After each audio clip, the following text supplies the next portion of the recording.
Our webinar today is Balcony Inspection and Reporting Law, 1 year later, presented by Tyler Berding, Esquire.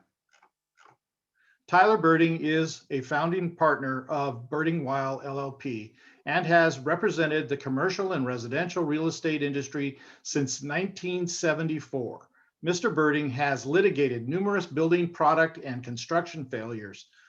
The firm has resolved over 900 complex construction defect claims in California, Florida, Nevada, Arizona, and Hawaii.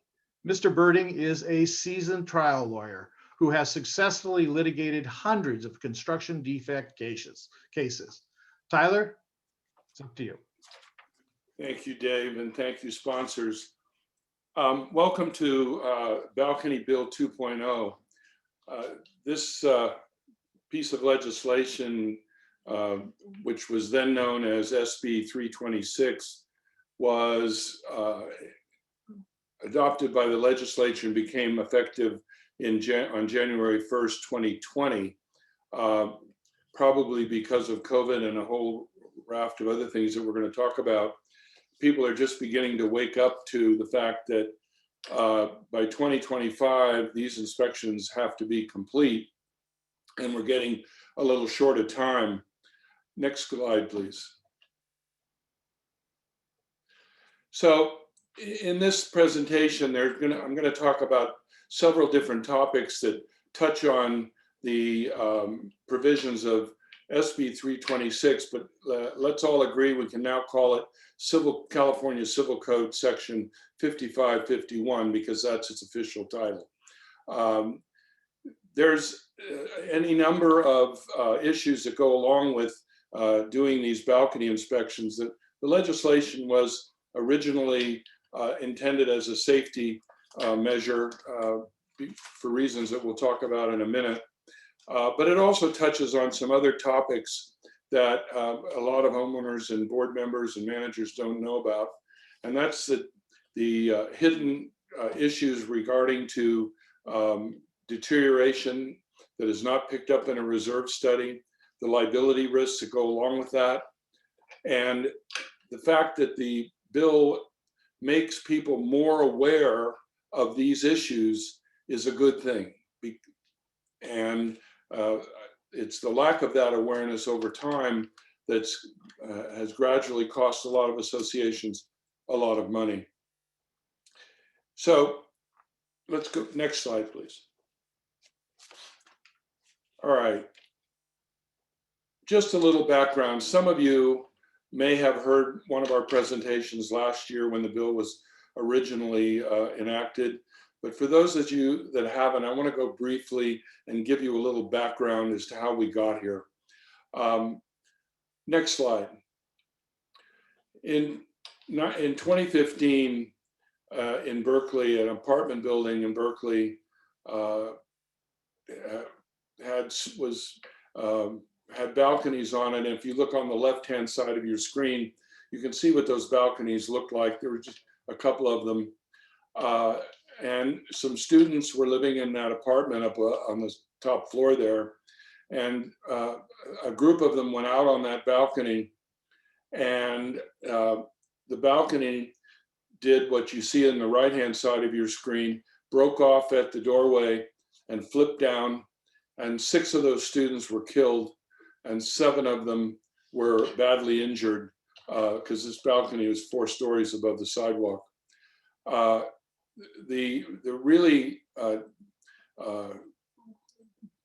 most difficult part of understanding this is this building was only 8 years old when this happened. So you could say, well, you know, older buildings are really a problem with balconies that are rotting off or failing, or other components that are doing that. Keep in mind, this building was 8 years old and had rotted at the doorway, the joist at the doorway so badly that it got a load on it and it failed. Can Dave or Connor, can they see my cursor? No, probably. I cannot. Okay, then it won't do any good.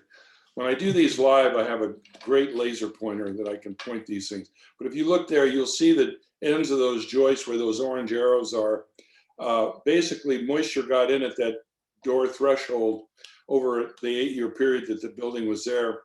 These balconies, if you look at the ones on the bottom, you'll see they have soffits underneath.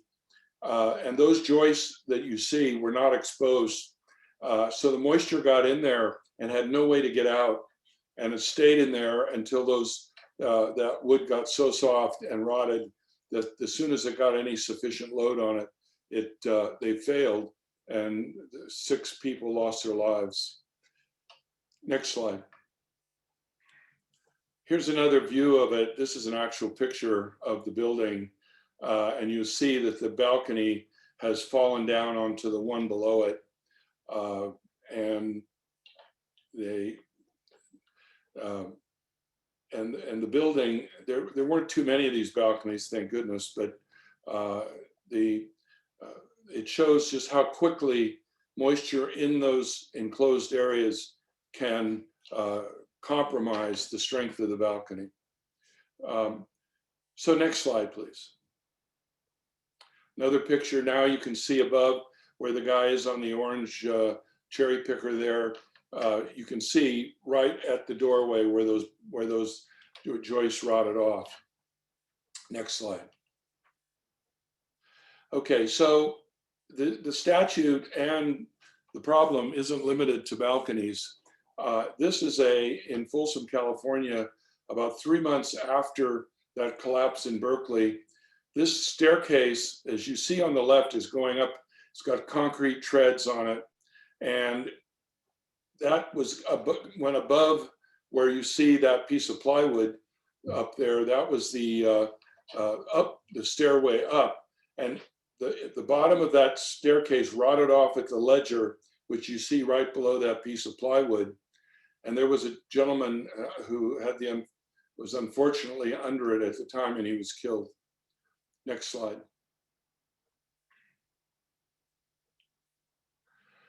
Okay, this is Mountain View. This is a condominium complex in Mountain View. This was a big deck on the back side of that condominium complex. This just happened about a year ago. There was a group of people out on that deck. Fortunately, nobody was killed in this particular instance, but there were some injuries, not to mention a very, very expensive repair bill to the condominium association. Next slide, please. Another view of that a little farther back. And again, if you look on the left-hand side, the ledger on the building was infested with rot from water getting into it because the waterproofing, the flashings weren't adequate. And it just eventually rotted all the connections off, and the balcony dropped when they had enough people on it. Next slide, please. This is a better view of that area where the ledger let go, because the fasteners that were holding the ledger onto the building that connected to the balcony were just inadequate to hold it when the surface underneath had been infected with rot. Okay, next slide, please. Okay, as I said a moment ago, we're not just talking about balconies in this statute. We're looking at any, what they call an exterior elevated element. We're talking about any exterior component that extends from the side of a building and is at least 6 feet off the ground and is made primarily of wood. So staircases, catwalks, landings, stair landings, and of course balconies are all included in this. And I think the important point to stress here is we're talking about load-bearing elements, not just the balcony itself. In other words, you can't just walk around, take a visual on the balcony or the walking surface and draw conclusions from that. The load-bearing elements are the components that hold that balcony up. The joists, the beams, the connections, the ledgers, all of the wood products that are basically part of the framing of that balcony or deck or staircase or walking surface those are the elements that have to be visually inspected. The problem with that in many cases is they're enclosed, just like that project in Berkeley that we looked at a moment ago. Those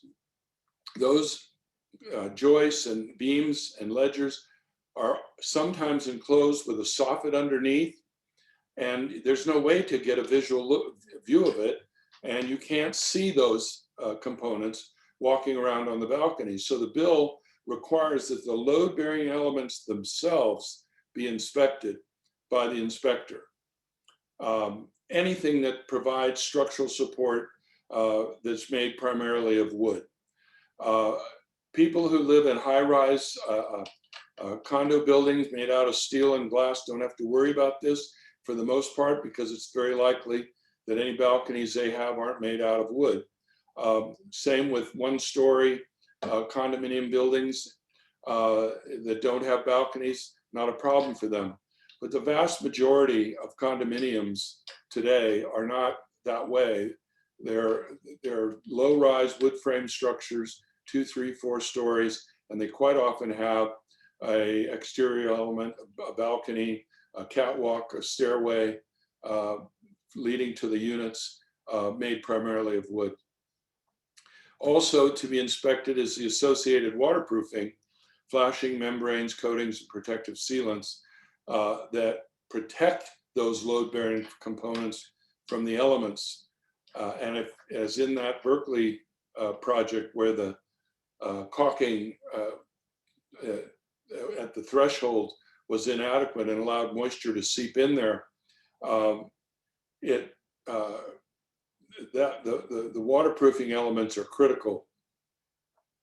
So, and as I said earlier, we're talking about elements that are often concealed within a soffit or even within stucco.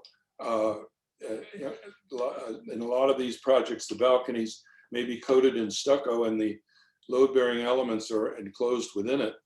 But they have to be visually inspected. We'll talk in a minute about how that's done.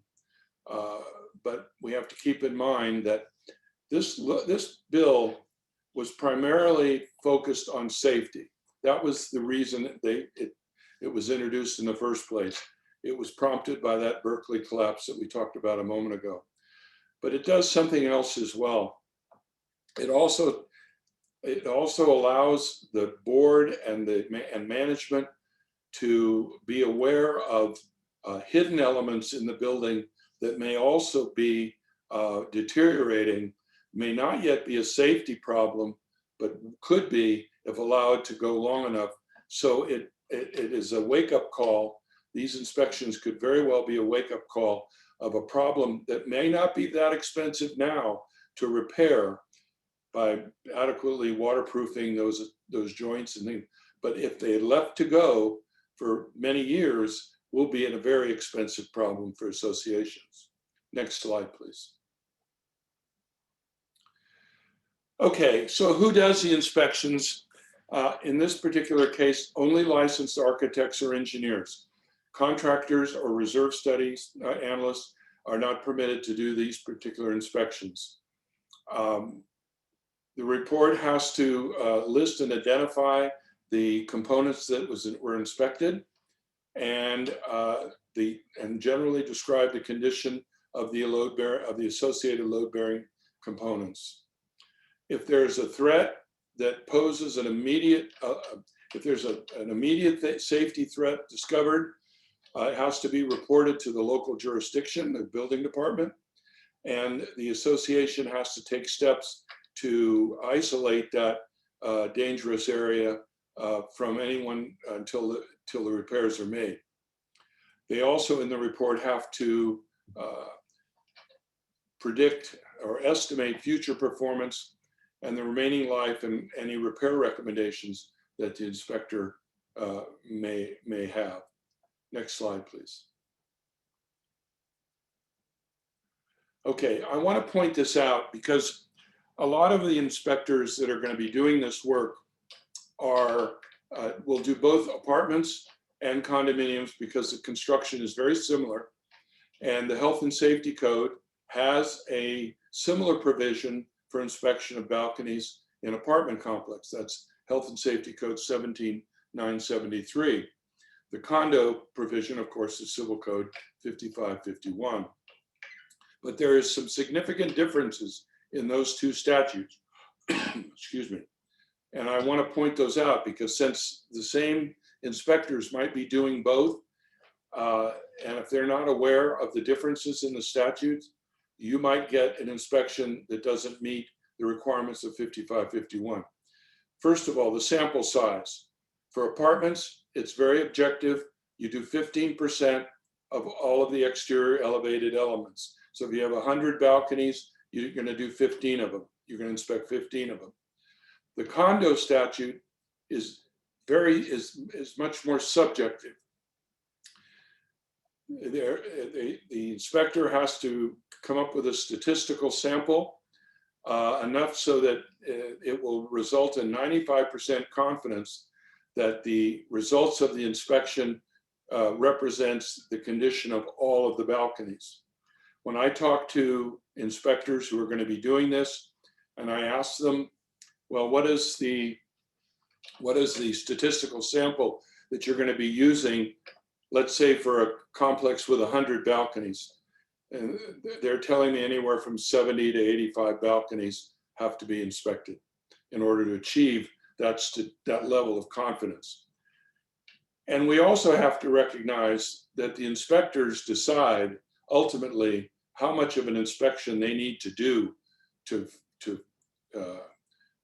reach their conclusions and finalize their report. Another difference in an apartment statute, architects, engineers, and certain general contractors can actually do the inspections. But for the condominiums, only architects and engineers. So if you get an inspector comes up and he's not a licensed architect or engineer, they can't do condos. And the frequency of the inspections, apartments every 6 years, condos every 9 years. There's an exception to that for brand new ones, which I'll talk about in a minute. Why are these differences important? For the reasons I said. If you have inspectors that are doing both, they need to know the difference and the requirements of the statutes that apply to each type of housing. Next slide, please. All right, what is the expert looking for? First of all, he's got to determine whether the exterior elevated components are generally safe. What does that mean? It's up to the inspector to decide that. How many get tested? Statistically significant sample, but again, the bottom line is it's up to the inspector to decide how many they need to look at to be able to stamp a report that gives them 95% confidence that what they've looked at represents all of the balconies or exterior elements in the project. So it's not a fixed percentage that we use for condos. And again, to reach that 95% confidence, excuse me, I've had inspectors tell me that they probably want to look at 75 to 85% of the components that they're going to be looking at. Next slide, please.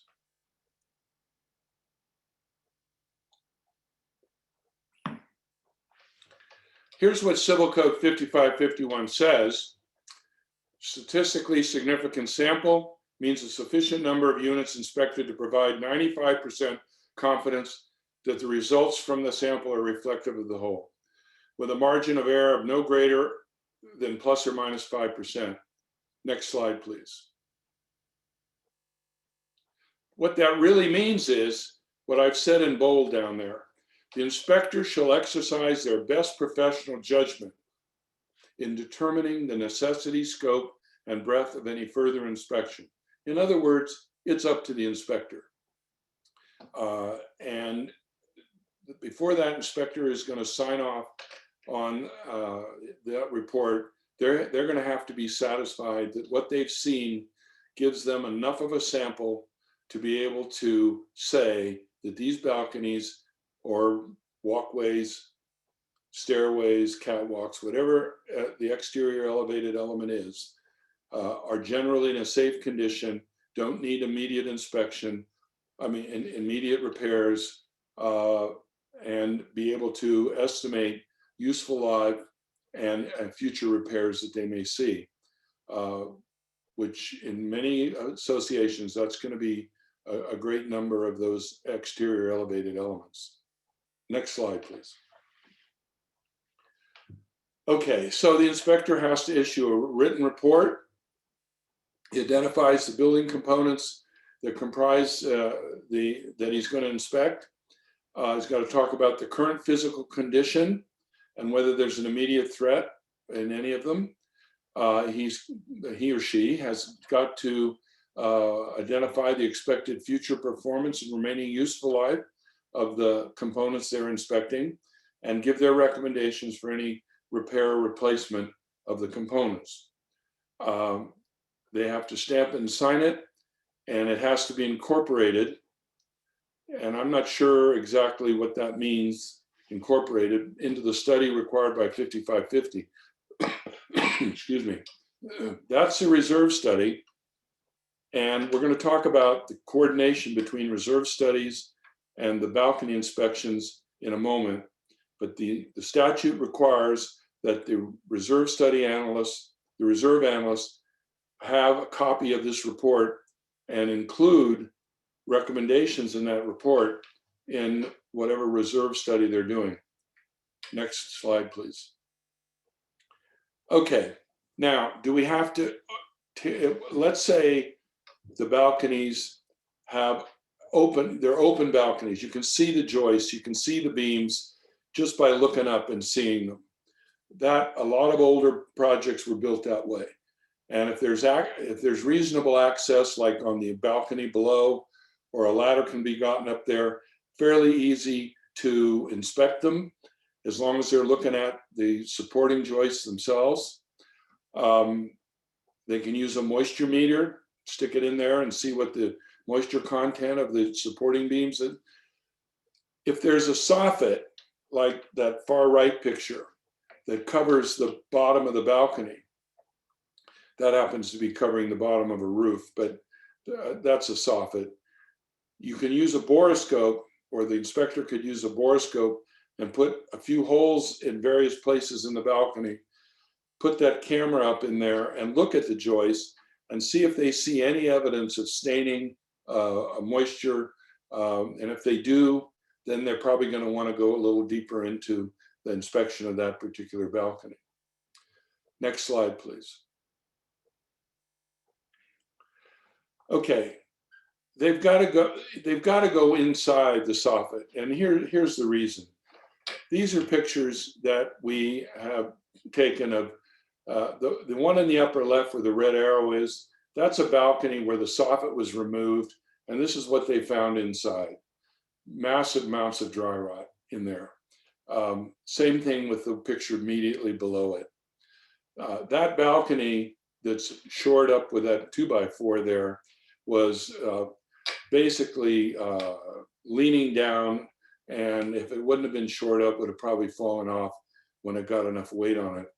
And those two pictures on the right-hand side of your screen, the top picture is what it looked like when they first looked at it before they removed anything. The bottom picture is what they found when they removed it. Again, water seeping in to junctures and joints in the construction, getting to the wood timbers and staying there, not having enough ventilation, and basically introducing dry rot that lives there for enough years to basically destroy the timbers. Next slide, please. Another example of that, the picture on your left is a balcony, a walking surface of a balcony. This is what it looked like before anybody opened it up and looked in it. And on the right, once they opened it up, this is what they saw. Large amounts of rot in the sheathing and in the supporting joists of the balcony.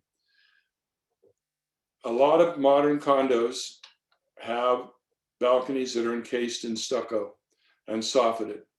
And those there has to be some openings made in order for them to see the supporting joists or beams that are holding up that balcony and are connected to the building. Next slide, please.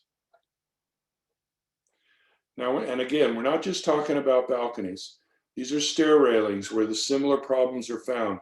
Rot underneath the railings, in the framing underneath, rot in the stair stringer in that middle picture. And again, rot in the railings on the right-hand side once the trim had been removed. Now, the one on the right-hand side, where it gets to be 6 feet off the ground, they're gonna have to inspect it. Probably just as well inspect the whole thing. But they wouldn't have known this just by looking at it. Probably been painted over any number of times without ever going underneath the trim. But when they went under it, this is what they found. Next slide, please. Okay, so why are we doing this? The expert has to prepare a report. He has to determine the safety of the balcony. If there's unintended water intrusion, is there damage in there that needs to be repaired or will need repair in the near future? Can he certify that it's generally safe? Does he have to give an emergency notice to the city? And what are his useful life and repair recommendations? All of that is included in the report that is submitted to the association once the inspections are completed. Next slide, please. All right. Some of you might be thinking, well, we do a reserve study.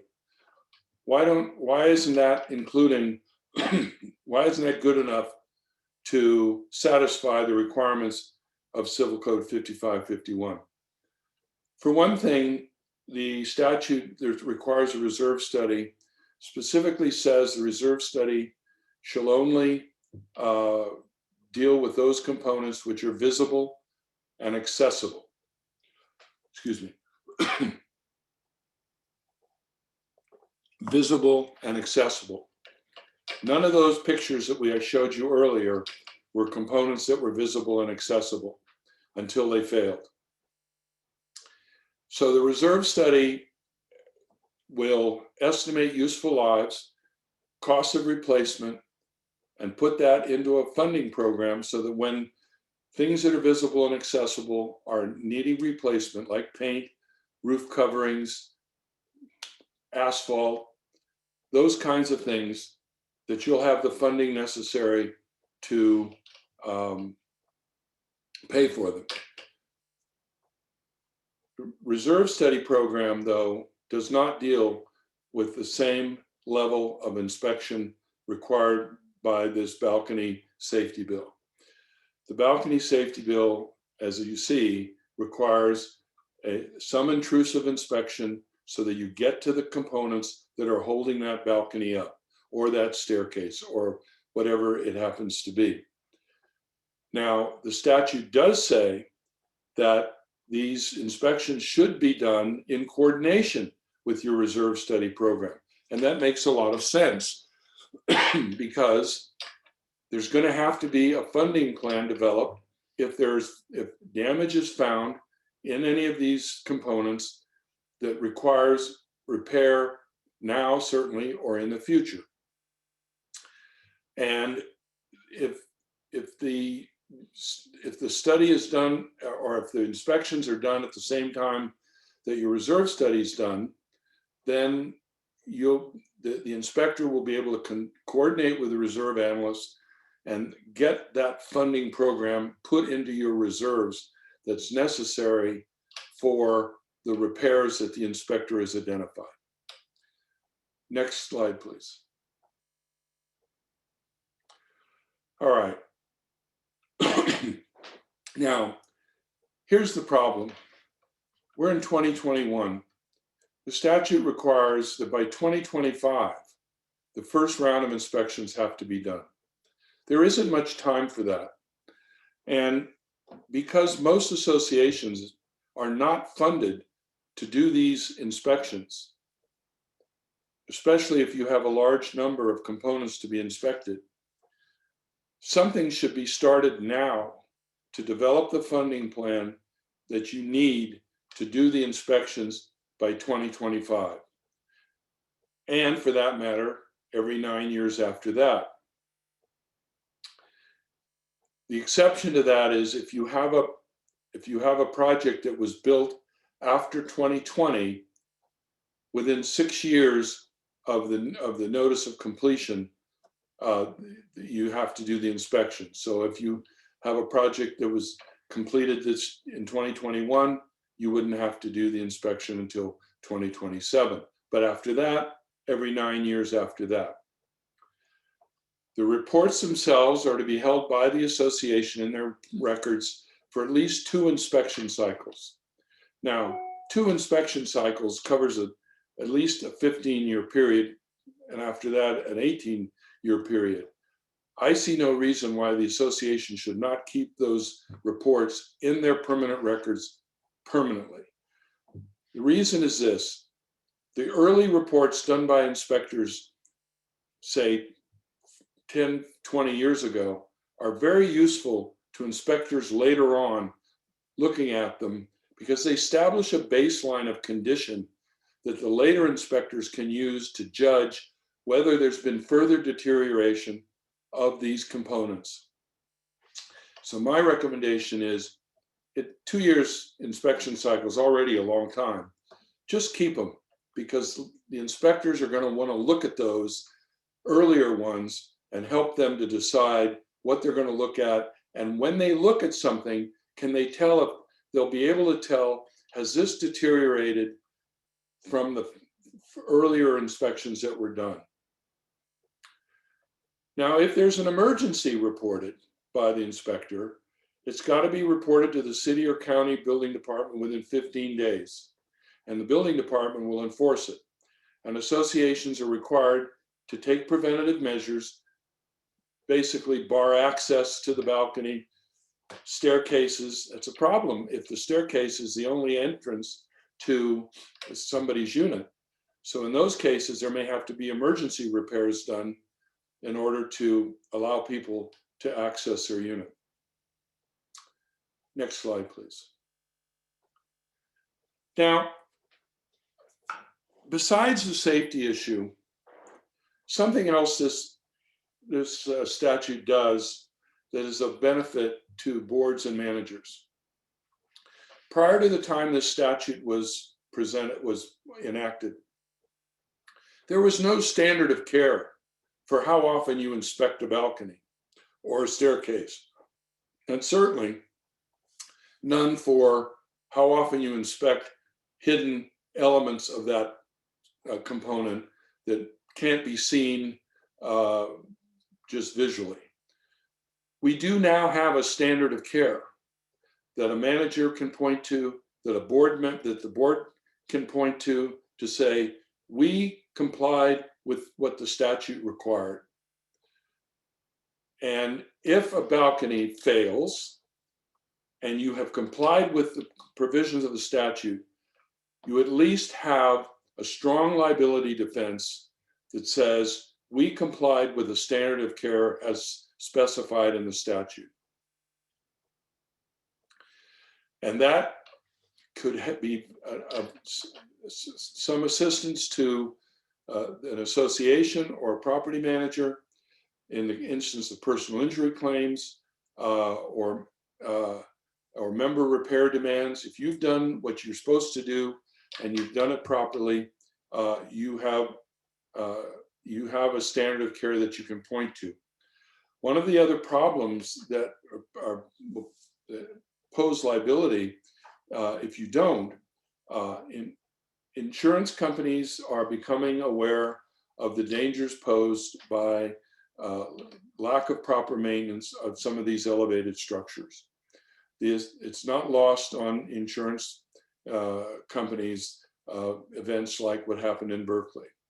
And there's going to be more and more attention paid to the level of maintenance that an association is providing to those kind of components.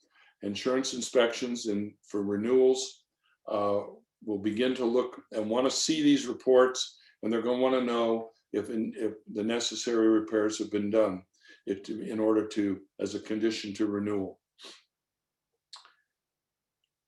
So the bottom line, I guess, is don't wait until 2025. Start looking at this right now and start with your funding plan in order to pay for it.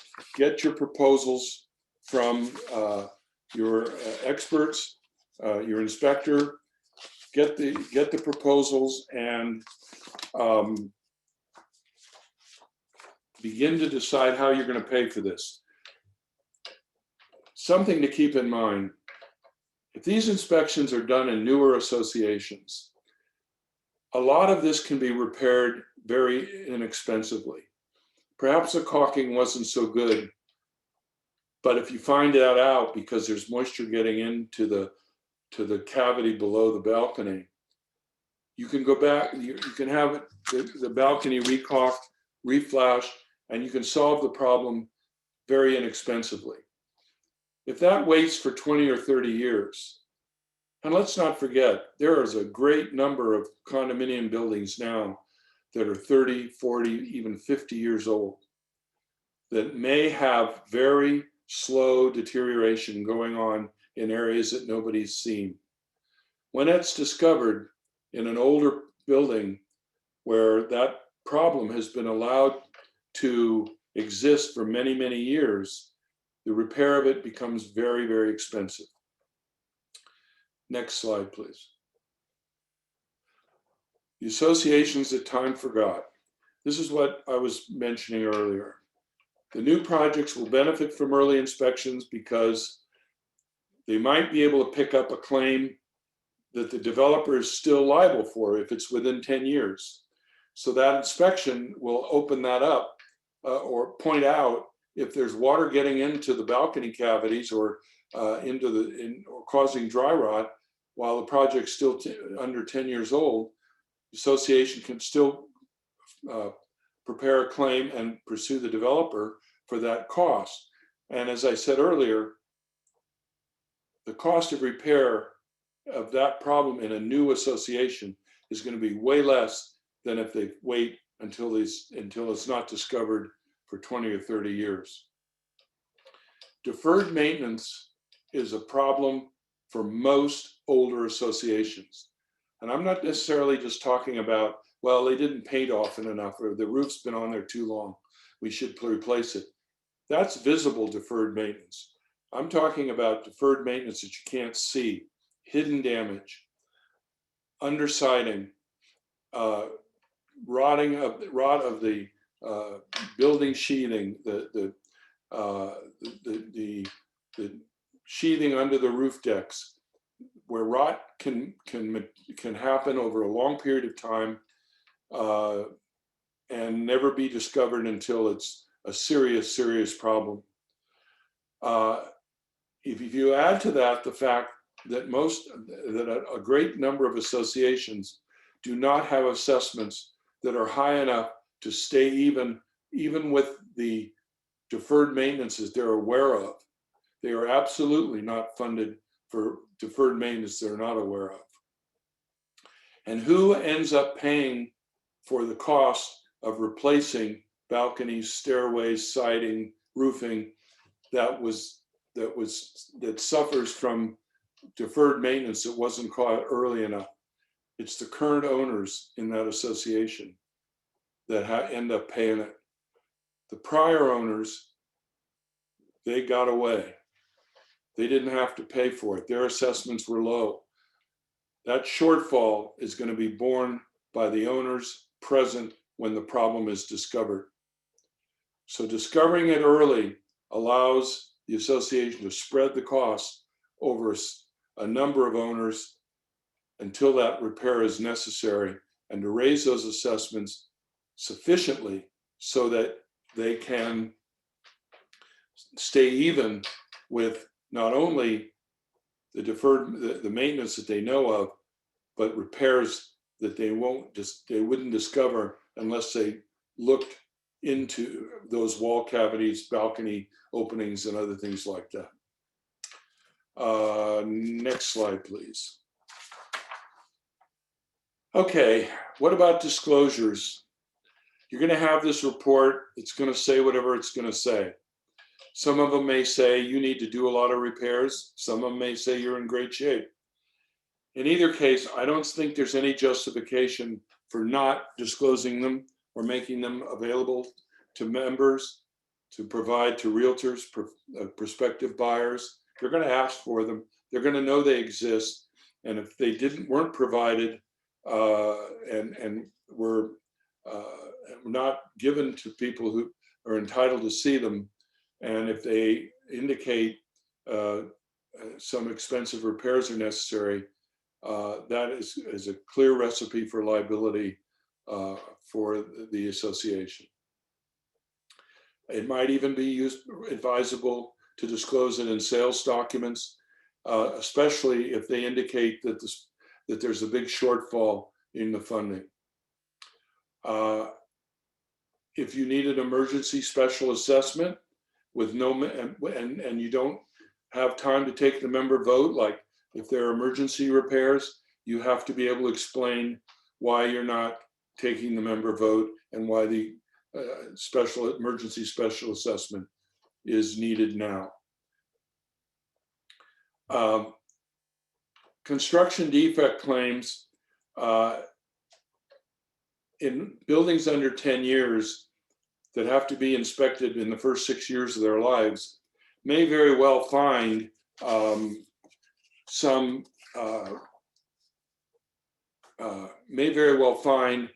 of these issues and be able to address them to the developer.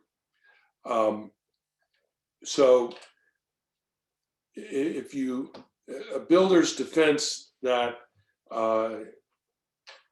that it isn't a defect is pretty well penetrated when you have an inspector who's gone out there and looked at them, put a moisture meter in there, finding that the moisture content of a supporting structural member is higher than it should be in supporting mold growth. Pretty well does away with the defense that any builder might advance. Next slide, please. All right.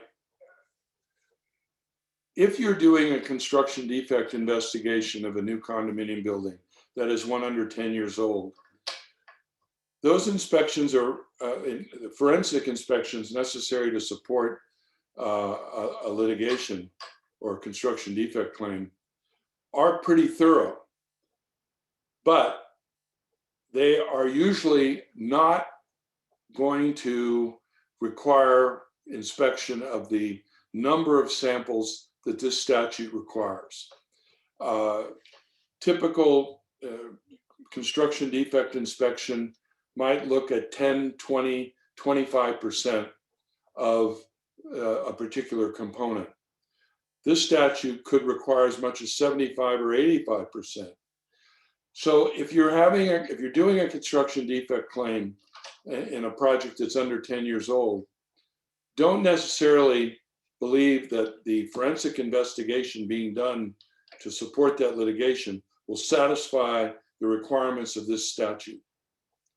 You have to ask the attorneys who are doing it or their experts, does your investigation satisfy the requirements of Civil Code Section 5551? Because it very likely will not investigate the number of components that this statute requires. Now you might ask yourself, well, how can you support a litigation with a small sample size? Because in a court of law, you can extrapolate from a smaller sample size if it's randomly picked throughout the project and done in a way that does not look like the plaintiff is cherry picking only the bad areas. But this statute is not that limited. This statute is much broader in terms of sampling that you have to do. So don't rely necessarily on a forensic investigation to satisfy the requirements of this statute CC 5551. Okay, next slide, please. What do we recommend? First of all, you've got to identify quality architects and engineers. You're not a plumbing, an expert, a mechanical engineer who specializes in plumbing or electrical is not probably going to be qualified to inspect balconies for dry rot. So you have to find a proper structural engineer or a civil engineer that has experience with wood frame buildings or an architect, licensed architect. And that's somebody you need to line up first in order to begin this process. Property managers, you want to develop a list of to-dos for your clients. What should they be doing to get ready for this? Finding the necessary expert, beginning to develop a funding plan. Once you see the proposal, how are you going to pay for it? Are you going to spread it out over a longer period of time? How are you going to get these inspections performed? One of the things that we are considering is that an association may not want to wait until 2025. You may want to do, as your funding allows, a portion of that in total inspection now, and a portion of it next year, and a portion of it the year after that. Another way to deal with it is to get a bank loan and have it amortized over a longer period and get it all done as soon as you can. There are a number of companies that are beginning to get into this business of doing these inspections, but they aren't unlimited. So lining them up and getting your inspections scheduled and putting a funding plan together to pay for them is something we recommend be done sooner than later. And so one of our recommendations is that the board meet and pass and resolve to retain the inspector, get a proposal, and begin to develop a funding plan. You can authorize a first round of inspections. That may turn up. The first round is where they just go in and they look in there with a borescope. And if they don't see anything more, that may be as far as they have to go. But if they find more, there may have to be a second round. You need to be aware that that could happen. And then the biggest thing, I think, is preparing the members for their statutory obligation, for the statutory obligation that the association has to do this, because the cost will, in some cases, be considerable. The members, you may have to go to the members for a special assessment to pay for this inspection. And in order to get their cooperation, there has to be a really good educational process conducted by the association to let the members know, A, you're required to do it, B, we're doing it in the most efficient way we can, but the cost is still there, and we're going to have to raise the money. We have some options. We can either get a bank loan, we can do a special assessment, or some combination of the two, but educate your members and make sure they understand why you're having to go about this. So next slide, please. Yes, indeed. The statute is a safety statute.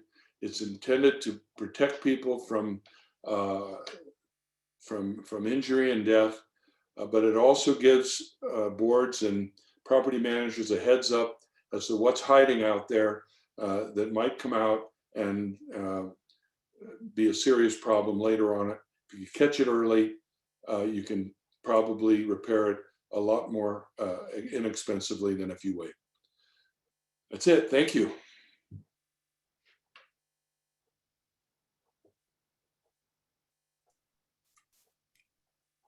Okay. Thank you, Tyler. Well, we have a few questions, Q&A, so thank you so much for the presentation, Tyler. So we'll go ahead and step into the Q&A for a few minutes here. Give me a second, and let's pull up the Q&A questions. Ray asked the question, are standalone detached units with balconies in a condominium association do they require inspection? If you were talking about what amounts to a single family home, if it's a condo, a true condo, and very few single family home projects are, if it is a true condo, it would have to be inspected. But I suspect that it may not be a condominium. It may be a planned development, and they're specifically exempted from the requirements of the statute. Okay, and then there was a question on, although about planned developments, and they're specifically exempted from this, exactly, correct? Yes, that's correct. Okay, and then can you amend the CC&Rs to pass the cost of these inspections to owners who have balconies only? You could try that. There's a lot of components in a condominium complex that might benefit some owners slightly more than others. I would not, well, first of all, the balconies, in a condominium, the balconies and all the exterior surfaces and all the entire structure of the building is the common area of the association. So doing that would be tantamount to changing that common area balcony to a separate interest balcony. You couldn't do that without amending the condo plan. So I guess the best answer to that is no. Okay. We have both condos and townhouses. Let me get to this one. I just popped up. We have both condos and townhouses. The HOA is only responsible for the condo balconies. I assume those are the only balconies we need to have inspected. Yes, that's true. Only the balconies that are attached to the condominium buildings have to be inspected. Okay. What if a 30-foot? Let me also mention though, Okay. those townhouse homes, are they separate and and as part of a planned development, or are they just simply a townhouse style, which is a 2-story unit that it might have if it's a townhouse style, but is a condominium legally, the balcony may have to be inspected. Mm-hmm. So Tyler, I get this question a lot. What's the difference between a condominium and a townhouse? Well, first of all, the phrase townhouse is an architectural style. A townhouse is a 2-story unit. You go in on the bottom floor, you have a staircase goes up to the top floor, and it's usually attached like a row house to 4, 5, 6, 8 others in a block. That's an architectural style. Legally, that project could either be a condominium, if the developer has prepared and recorded a condominium plan when the project was built, or it could be a planned development. And in a planned development, and there's a big difference in terms of what the association's maintenance obligations are. I could go into that a little more, but a condo, it's not between a condo and a townhouse. It's a difference between a condo and a planned development. That's really the 2 distinct types. Okay. What if the 30-foot wide balcony is mostly under 6 feet from the ground and only a foot or 2 more than 6 feet above the ground? Is it still required to be inspected? I would assume that means they're on a hillside. Yeah, I would say it does, because you have some of it that is more than 6 feet above the ground. And let's face it, if it's a 30-foot wide balcony, somebody ought to be looking at the way that the condition of the supporting members, and they can probably get underneath it and look. It wouldn't be too hard to do. Mhm. Okay, and the reason you're saying that is it's the safety of the community is really at risk here, and if it's that Absolutely. large, then you should be That's doing absolutely an inspection once in a while, regardless of the law or not, right? correct. Okay. I understand the inspection alone can cost several thousand, 40 to 80,000. Is that true? I don't know whether we're talking, that refers to an entire project, and if so, what size project? Um, a balcony that is soffitted, enclosed in stucco, that has to be opened, I would think that balcony, it might cost, I don't know, $800 to $1,200 to open up enough of an area to get a borescope in to look at it. It also depends a lot on how high off the ground that balcony is. Is it on the 4th story? Can you get access on the unit below and go up under there? Or do you have to put scaffolding on the building or a cherry picker to take the inspector up there? There's a huge variation in accessibility and construction type. So it would be very difficult for me to estimate numbers.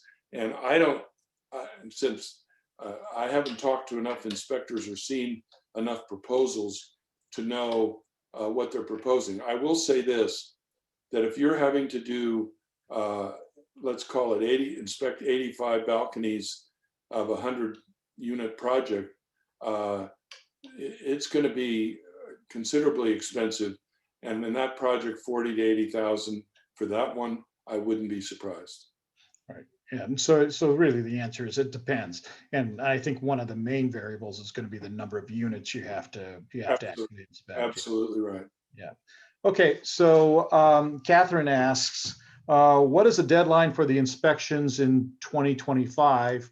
And then January 2025 and December 25, which one, what's the timeline? Okay, so Catherine asks, if damages are discovered, what's the time frame for actual repair? It depends on whether those damages indicate an emergency condition that would pose a life safety hazard. In that case, the component has to be, people have to be blocked from access, and the building department's going to be requiring that to be repaired before anybody can use that component again. And as I said in my presentation, if that happens to be a staircase that goes up and gives people the only access to their units, it's going to have to be done pretty quickly. If the damages they're talking about are some early indications of decay that haven't compromised the structural stability of the component, as the inspector would determine, there isn't really a time frame in the statute for getting that done. The inspections have to be done by 2025. The repairs, when they get done, depend entirely on how severe the damage is and what the inspector estimates in terms of useful life of those components before repairs are necessary. So Tyler, the inspector, if the inspector finds some decay, is does he have the ability to red tag or to rope off a building, or is that the job of the board, or is that the job of some legal authority of the city or the county? That's the association's job primarily, but when the building department gets that report that says that, they will come out and want to be sure that it is cordoned off so that people can't go on, let's call it a balcony or whatever it is. And then they will put deadlines on when the repairs have to be made. Yeah, and it's just prudence to let people know as quickly as possible that there's a hazard there. That I think that's absolutely. You do not want people walking out on any elevated structure where the inspector has said the structural supports are badly compromised. Yeah. Here's a question from Bob, and Bob says, we have a balcony over 6 feet off the ground, but these are made from concrete, part of our plaza deck level. Although the deck itself is secure, are we also liable for the wood railing system?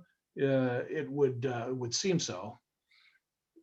Yeah, the concrete walking surface or plaza deck is probably not, it's probably not necessary. The statute probably doesn't cover that because it's primarily based of wood-based products that need to be inspected. But the railings, because railings are a safety item, I would say that the railings would have to be inspected.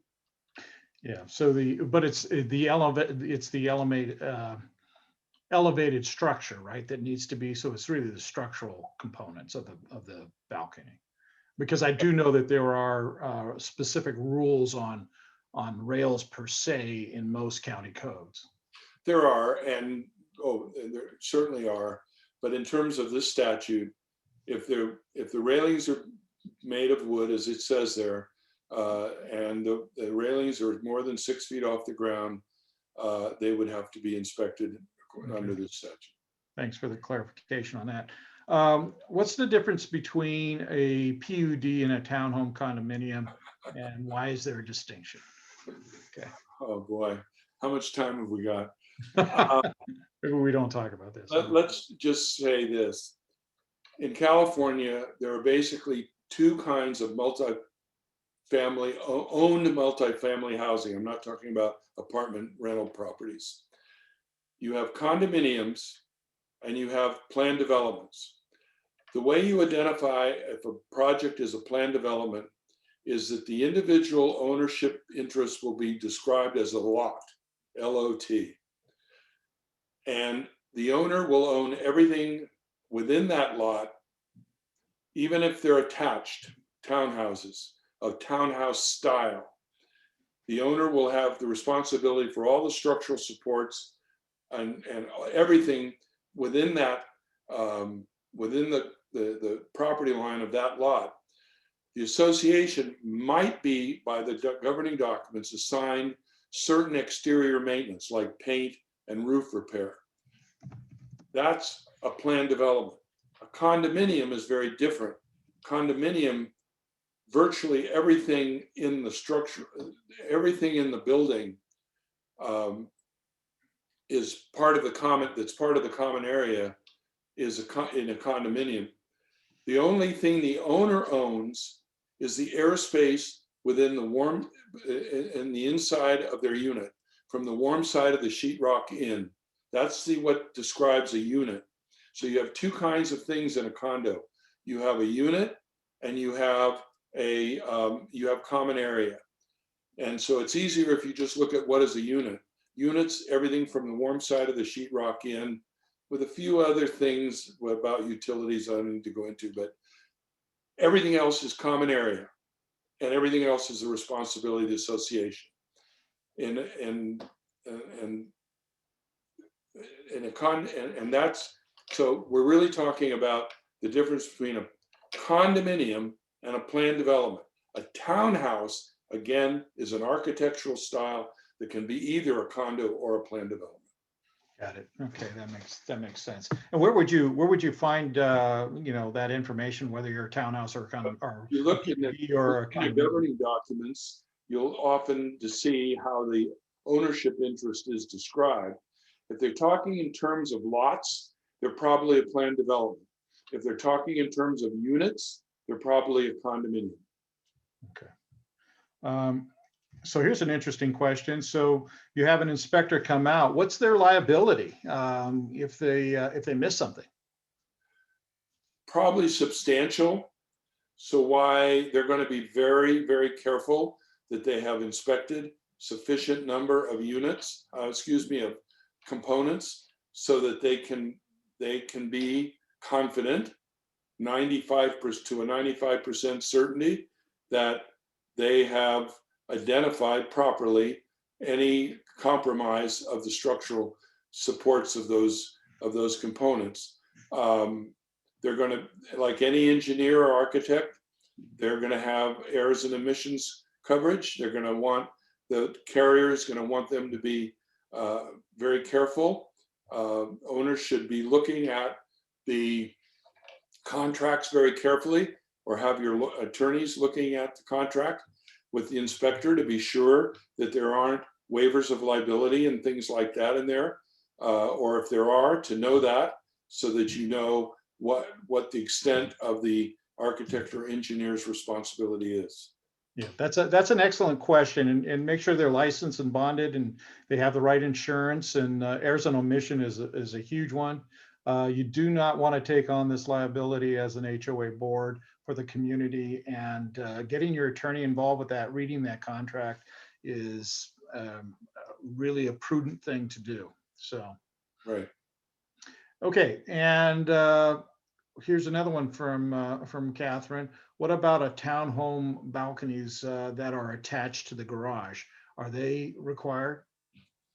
If it's a planned development, no. And I don't know if it's a condo. It doesn't matter what it's attached to. If it's 6 feet off the ground, made primarily of wood, intended for human occupancy, it needs to be inspected. Yeah, and in that one, you probably want to get your inspector out and you can have him take a look at it. Let's go up here. Mary DeRosa, what about an apartment complex that was converted to a condo complex? Is it assumed to be a condo requirement now that it's been changed? Yes. Okay. That's what a condo conversion is. Okay. They made them, they've become legal condominiums. They would be subject, and frankly, a lot of those are a lot older than 40 or 50 years, and they definitely should be inspected, and the statute would require it. Well, here's a practical question. It's can we change our condo plan to be a PUD? Not easily. It'd be very expensive, and the county or the city probably wouldn't let you do it. So can you convert, if it's exclusive use condominium area, can you convert that to private interest? You'd have to amend the condo plan. Okay. Are there guidelines for how engineers can arrive at a 15% representative sample for condos? How are the statistics done there? Let's not confuse the apartment statute with the condo statute. It's the apartment statute, inspection statute, that allows a 15% representative sample, not the condo statute. The condo statute wants a statistically significant sample as determined by the inspector, and that's more like a 75 or 85% sample size. Good. If our condo is all cement and stucco, do we need an inspection? If you know that you know that it's made out of concrete and steel, no. But even those that are have stucco exteriors may very well be wood framed, and they may very well have wood framed up balconies or walking surfaces that have wooden supports. So I mean, if you know that it's all cement and stucco and there's no wood, yeah, no, you don't need it. But I don't know that you can tell by just looking at it. Mm-hmm. Yeah, that's the tricky issue, right? Can you please ask, let's see the question above here. Are townhomes exempt? Hold on, let me go to another question. Can you go a little more into the responsibilities between, now we've just covered I think we've covered the PUD and the condo enough at this point.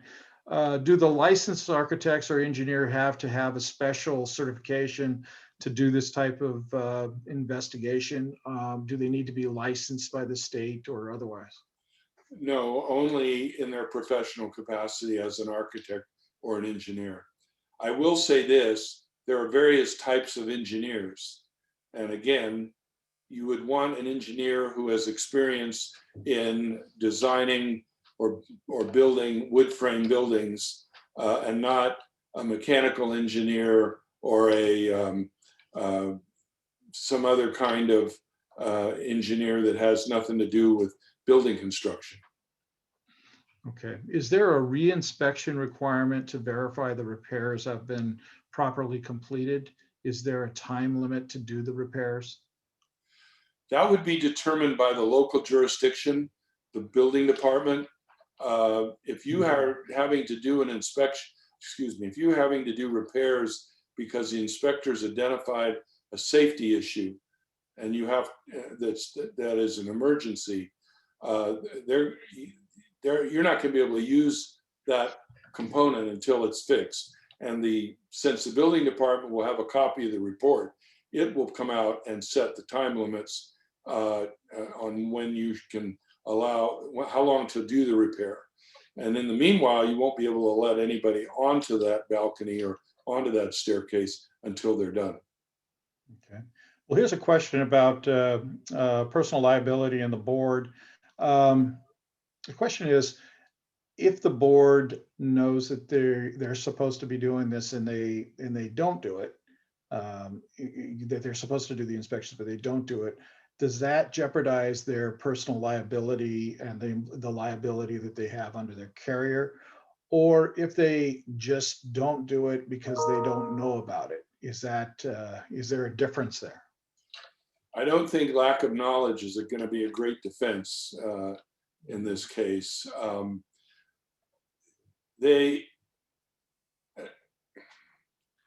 board member has liability for maintenance of when you say personal liability, it's a little more difficult.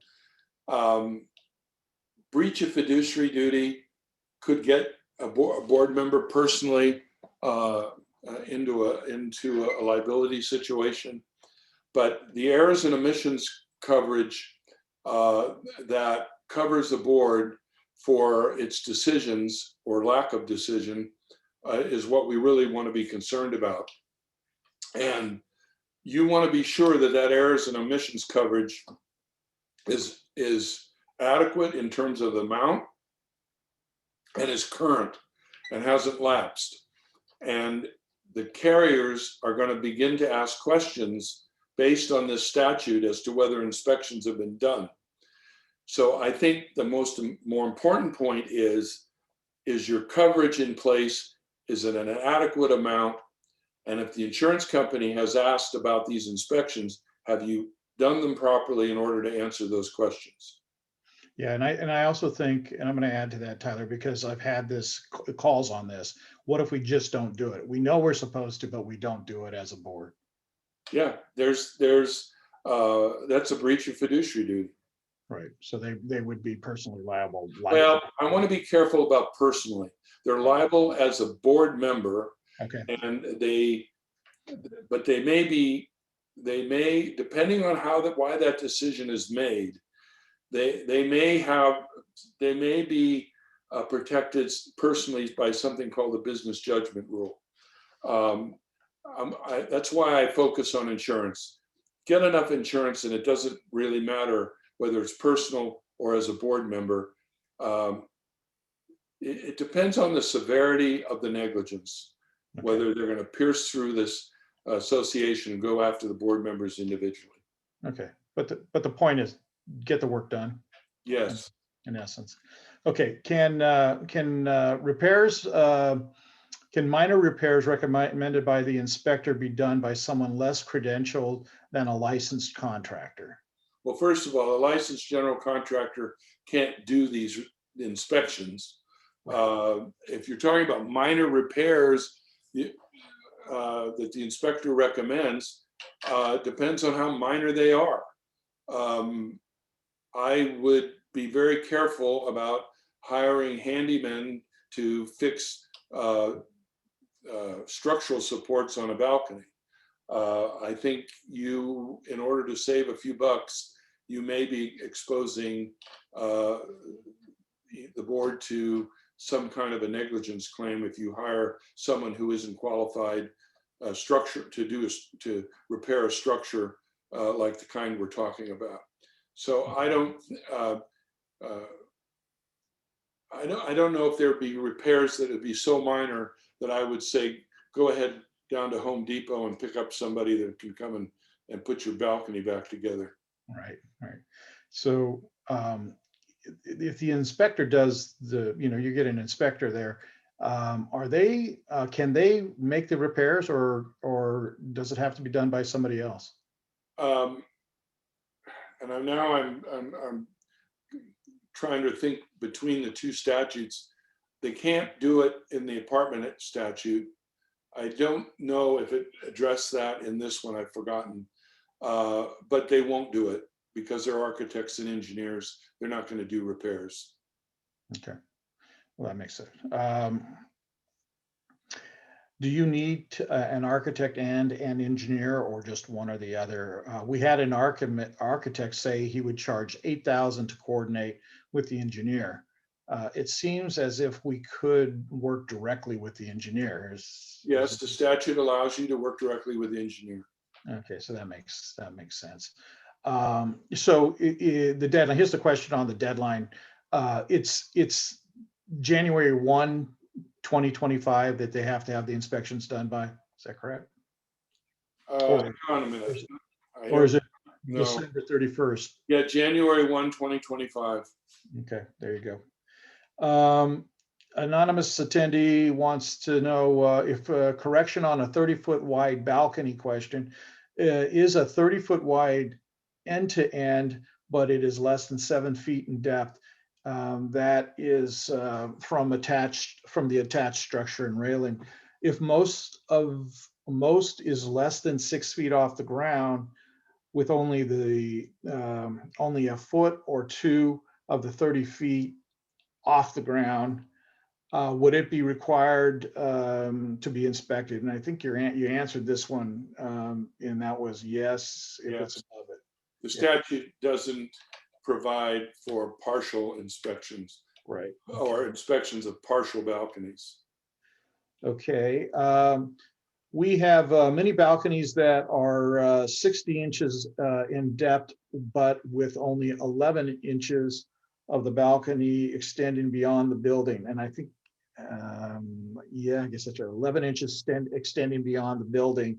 Would these balconies require inspection? So they're small balconies, right? It does. Yeah, there's no limitation on the size of the balcony. If it's a wood balcony, it's intended for human occupancy, and it's 6 feet or more above the ground, it has to be inspected. There you go. Aside from the condo buildings, we would need to ensure long staircases with railings that lead from one level of the building to another to be inspected. This is common in our area for condo and for townhouse owners, condo level staircases and condo level with staircases leading to the clubhouse. So they have connecting walkways. I assume that this is what they're talking about, staircases and what have you. So even though there are in common area like that, they're going to need to be inspected as long as they're common area. They need to be inspected. Okay. Civil Code 5551 states licensed structural engineer or architect. Earlier in the presentation, you stated that the licensed civil engineer could conduct inspections contrary to 5551. Well, structural engineers are civil engineers. Civil engineer is a general term. Then they have specialties within civil engineering, like structural and otherwise. In this case, as I said earlier, you can't use just any engineer. You need to find someone who is experienced in structural components of wood frame buildings. Okay, and here's a quick question about as we're getting down to the last questions here. Do we need to have an asbestos report done before they can do the inspection? Seems that this condo board person has an inspector that won't do the inspections of the balconies unless the asbestos report is done. So is that a It's requirement? totally up to the inspector, and Right. if they want to know there's no asbestos in there, and they won't do it unless that asbestos is inspected for asbestos, then that's what the association would have to do if it wants to use that inspector. So here's just, once again, this will be our last one that I think we'll take for the day. And can you have what if you have a handyman come out and check the inspection, and then it's re-inspected and it's okay? So I guess it's sort of a preliminary inspection. You get your handyman out there, looks at it, and then he says, well, maybe you should have an inspector come in, or he says, oh, this is fine. Can you speak to that? Is that a good idea? Well, I go back to what I said earlier. I don't think you should have any significant repair done by someone who isn't a licensed contractor. Yeah, and I think I would echo that. I think generally speaking, when it comes to the safety of your communities and the members in your communities and their guests, you don't want to cut corners. You do want to directly address this issue. It is a very real issue, as we found in Berkeley and over in Sacramento and other places. So don't do it right. And the board's going to have to step up, and you're going to need to finance this. There's some creative financing out there to make things work. Talk to your banker. In fact, we have an event coming up on your banking relationships. Get to know your bankers well. They probably have, especially those focused on the HOA world, will have special banking packages for you. So, and to your contractor, they may be able to help you out as well. But don't skimp on this. This is something that's very serious. People have lost lives, and you just don't want to have a problem there. I would like to say thank you to Tyler. So thank you so much, Tyler, for participating in this today. I have my concluding remarks here. First of all, we want to let you all know that the ECHO has its new 2021 statute book available. It's been recently published and expanded. The 2021 statute book has a legal directory in it, and it also has the complete Davis-Sterling Act, which is the primary laws that affect common interest developments, HOAs, and other relevant statutes in the HOA industry. And of course, we have all the legal professionals specializing in the HOA world. So please, if you want to get a copy of that, you can go to our online store and purchase that. Thank you for being a member. But if you're not a member, ECHO holds more than 30 online educational programs per year and offers a vast array of resources for boards and HOA members. If you are not an ECHO member, please consider joining and supporting the oldest statewide association advocating for better communities and well-informed HOA boards and homeowners. To do so, simply visit our website, echo-ca.org, go to the membership tab, and you'll be able to sign up right there. And I'll say that Tyler Berding has been on the board of directors and for a long time involved with ECHO, so we really appreciate his help with that as well. That concludes our planned presentation for today.